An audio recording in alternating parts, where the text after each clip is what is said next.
Welcome to Your Lawyer Bestie. My name is Rini and I failed the bar exam. This pod is dedicated to all my retakers.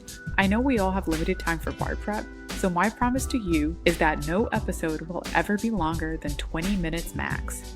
Each week, I'll drag a bestie into bar prep with me and we'll cover one essay or one multiple choice question and wrap up with some unhinged stories from around the bar exam universe. So let's jump right in. All right. Okay. Next one. All right. 3 years ago, Carco, an automobile manufacturer located in State A, entered into contracts with several State A automobile dealers. Under these contracts, the dealers had the right to sell cars made by Carco. The term of each contract was 10 years, but the contract gave Carco the absolute right to terminate the dealer's rights upon 60 days written notice.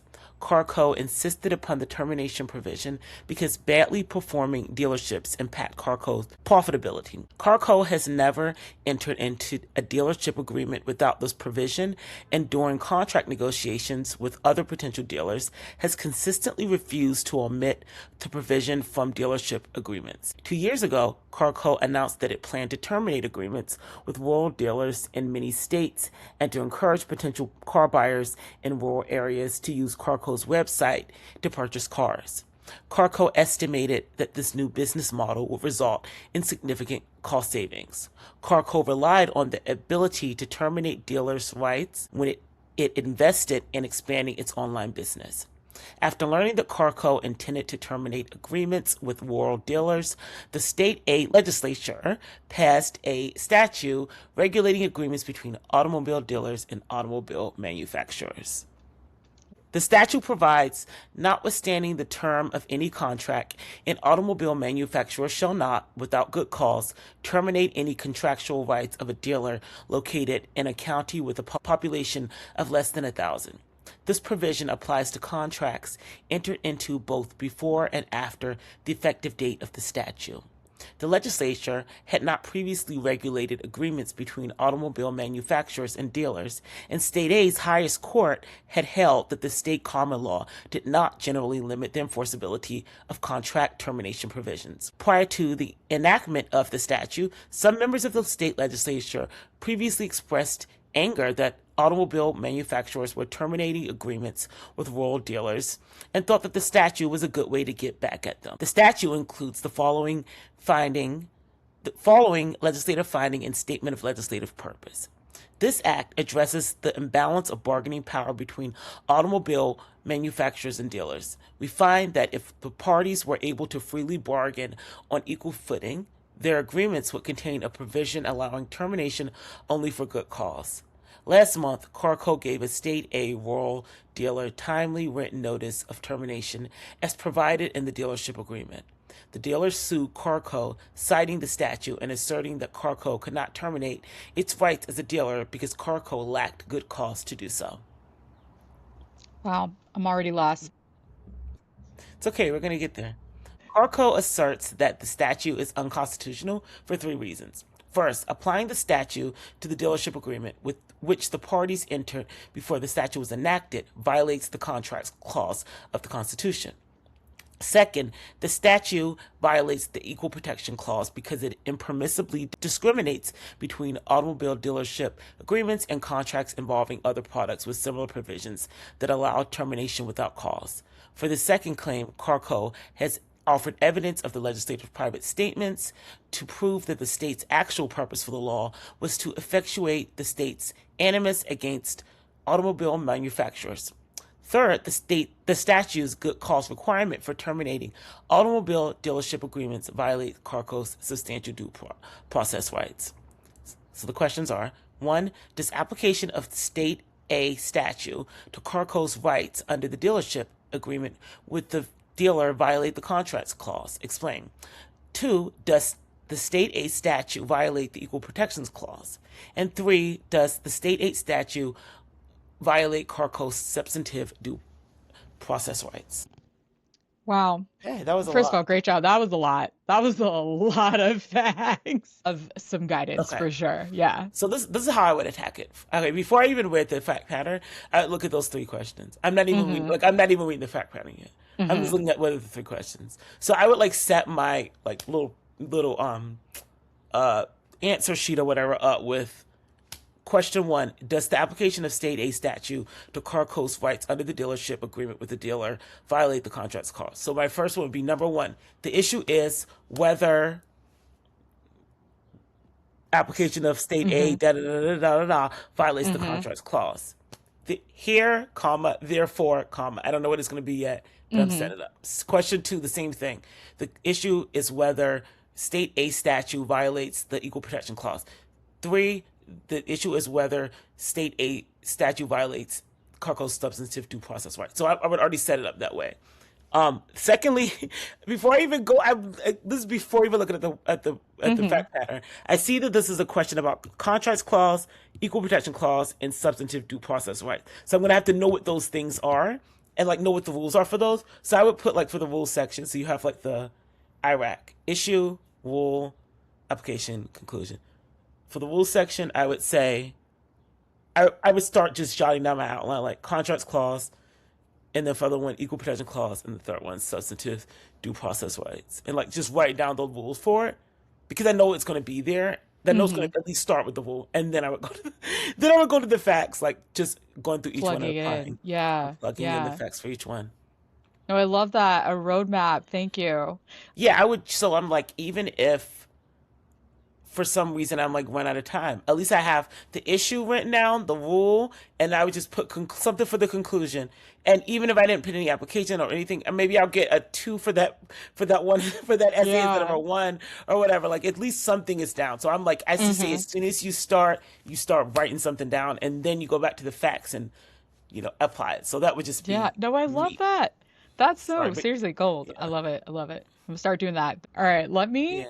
I'm just for like time's sake, I'm actually just gonna read what the Maryland's UBE model answer is.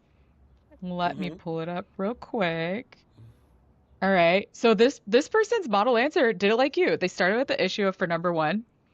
The issue is whether the statute substantially frustrates the purpose of existing contracts between Carco and rural dealerships such that it violates the contracts clause. States are prohibited from passing laws that substantially interfere with a party's existing contracts because these laws would violate the contracts clause of the Constitution. Here, same format like you, here, a restriction on terminating contracts between a manufacturer and a dealer does not substantially interfere with Carco's existing contracts. The main purpose of these contracts is to give the dealers the right to sell cars made by Carco. Under the new law, the dealers would still have the right to sell cars made by Carco, and Carco would still have the right to profit under these contracts. Just because Carco intended to promote its website by canceling its contracts with retailers does not mean the new law substantially interferes with the original purpose of the contract or the ability to carry out the contract. Carco would likely argue that it relied on its ability to cancel the contracts when it invested its website business, but the law does not prevent consumers from buying on the website. Therefore, the law does not violate the contracts clause of the Constitution. Love it. Straight Iraq. Now, the second issue is whether Carco would be able to meet its burden of showing that the law is arbitrary and capricious such that it is not rationally related to a legitimate state interest. The Equal Protection Clause of the 14th Amendment, as applied to the states through the 5th Amendment, prohibits the discriminatory application of laws. Courts use various tests to determine whether a law is constitutional based on the rights being discriminated against. If the discrimination is based on race, national origin, or ethnicity, courts employ strict scrutiny. If the law discriminates based on gender or legitimacy, courts use intermediate scrutiny. If the law discriminates on any other basis, courts use the rational basis test.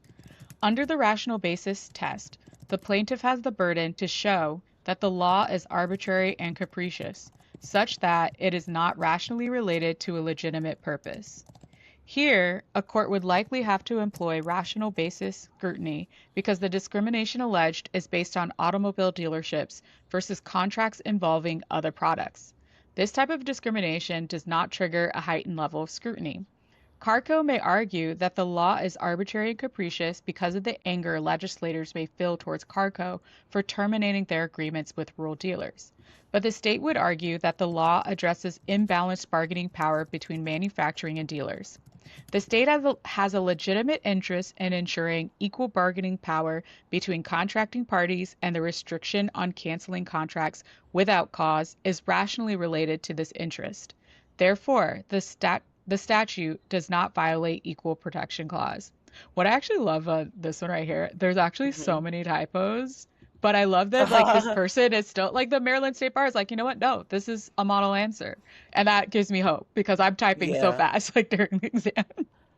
That's the thing. It's like sometimes someone said before, they were like, the writing section of the bar is a test in who can type the fastest.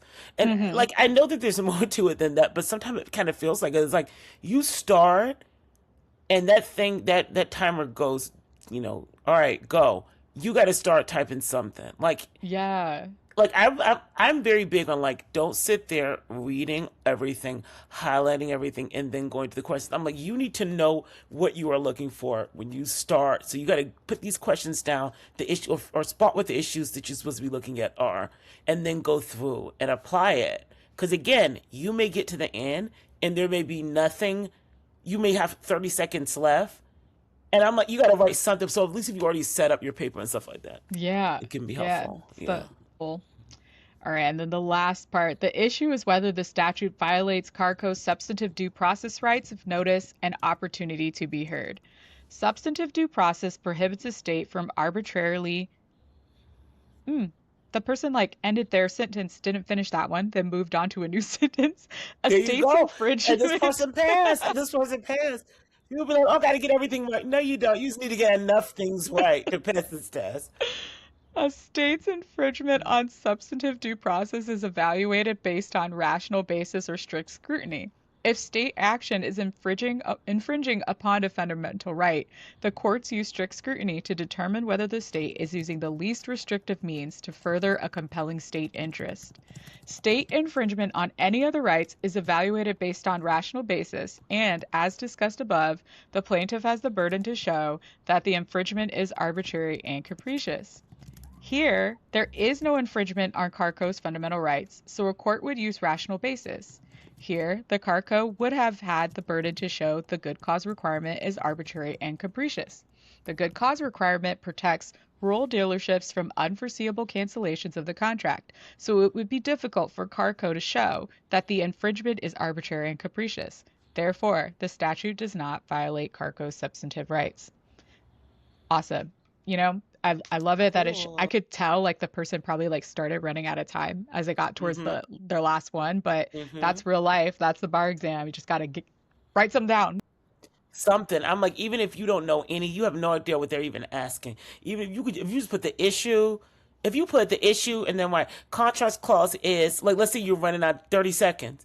I write the issue is The contrast clause is, let's say I don't know anything. I just be like, a clause that said all contracts have to be fair, like something. Yeah. The contract was not fair. Therefore, like just something, like you gotta write something down, because that could be 2 points. And those 2 points could be the difference between you passing and failing. So I'm like, just write something down. Do not leave anything. But that's what I'm gonna have to do. That this part is more of like a reprieve from serious bar prep, and I have just picked a couple of things from the internet that hope will give you a good laugh or just something to react to, because there are just so many crazy stories as it relates to like prepping for the bar and studying for the bar, and it's wild, like the things I found. So I'm going to start with this first one here. The first one is about Louisiana. Louisiana just announced that they have to push the bar exam up a week. It is now a week before it was supposed to be. The reason is allegedly the New Orleans basketball team is doing construction on the venue that the exam was supposed to be in. For now, the new venue is TBD. I'm not sure if I'm writing this for support or just to rant, but has this happened to anyone else? I am just floored by how everything is being handled. I know similar things have happened for COVID and weather-related issues, but for a basketball team that nobody's heard of? Why did they move it up a week instead of back a week? These dates have been scheduled for over a year. So how is this even happening? As of right now, they are not offering any refunds or any aid for people who bought hotels and Airbnbs for the original dates. All of our Barbary accounts are calibrated for the old dates. At least for LSU, we have exams the last week of April and the first week of May, so it would be nearly impossible to start studying a week earlier. I just can't wrap my head around the fact that they were even allowed to do this. I will take any tips, thoughts, or other rants that anyone is willing to give. Isn't that crazy? Wait, is this real? Is this real? This is real. Like, yeah, it's real. They moved it. I thought you were reading a hypo when you started. I'm like, wait, what? Is this real? That's crazy. Yeah, is that crazy? Can you imagine if DC was like, hey, guess what? It's happening a week earlier.